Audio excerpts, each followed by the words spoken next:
Kisah remaja Nabi Muhammad. Kisah remaja Nabi Muhammad. Nabi Muhammad bersama sang paman berdagang ke Syam. Pada usia 12 tahun, Nabi Muhammad SAW diajak oleh pamannya, Abu Talib, untuk ikut dalam perjalanan dagang menuju negeri Syam. Abu Talib sangat mencintai keponakannya ini, karena akhlak mulia dan adab yang luar biasa dari Muhammad kecil. Dalam perjalanan, mereka singgah di sebuah daerah bernama Busra, yang kini termasuk wilayah Suriah. Di sana, kafilah Quraisy yang membawa Muhammad disambut oleh seorang rahib Nasrani bernama Buhaira. Hal ini sangat aneh, sebab biasanya kafilah-kafilah Arab yang lewat tidak pernah diperhatikan olehnya. Rahib Buhaira kemudian menjamu mereka, dan ia berkata bahwa di antara rombongan ada seorang anak yang kelak akan menjadi nabi terakhir, sebagaimana tanda-tanda yang disebutkan dalam Taurat dan Injil. Abu Talib dan rombongan pun bertanya, bagaimana ia bisa mengetahui hal itu. Rahib tersebut menjelaskan bahwa sepanjang perjalanan, ia melihat tanda-tanda kenabian, awan selalu menaungi Muhammad muda, dan pepohonan merunduk memberi keteduhan saat beliau lewat.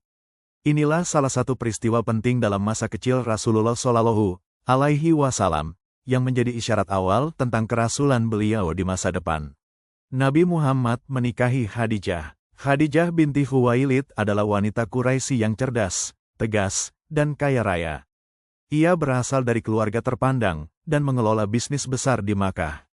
Banyak pria melamarnya, tapi semuanya ditolak. Hingga ia mendengar kabar tentang seorang pemuda jujur dan amanah, Muhammad SAW. Khadijah lalu mempercayakan dagangannya kepada beliau untuk dibawa ke Syam, ditemani pembantunya, Maisarah. Dalam perjalanan, Maisarah menyaksikan tanda-tanda keistimewaan Muhammad. Seorang pendeta berkata, tidak ada yang berteduh di bawah pohon ini kecuali seorang nabi. Bahkan ia melihat malaikat menaungi beliau dari terik matahari. Perdagangan itu menghasilkan keuntungan berlipat, dan Khadijah semakin kagum pada akhlak mulia Muhammad. Ia pun mengutus sahabatnya, Nafisah, untuk menyampaikan niat menikah. Rasulullah menerima, dan keduanya menikah dengan wali ayah Khadijah. Dari pernikahan itu lahirlah anak-anak Rasulullah, di antaranya Qasim, Zainab, Ruqayyah, Ummu Kulsum, Fatimah, dan Abdullah. Selama 25 tahun, Nabi hanya hidup bersama Khadijah, penuh cinta dan kesetiaan. Hingga di tahun ke-10 kenabian, Khadijah wafat, meninggalkan duka besar bagi Rasulullah. Khadijah radhiyallahu anha adalah teladan wanita mulia, pendukung setia Rasulullah, dan ibu dari anak-anak beliau. Muhammad membangun Ka'bah dan menyelesaikan pertikaian. Saat Rasulullah SAW berusia 35 tahun, Quraisy merenovasi Ka'bah.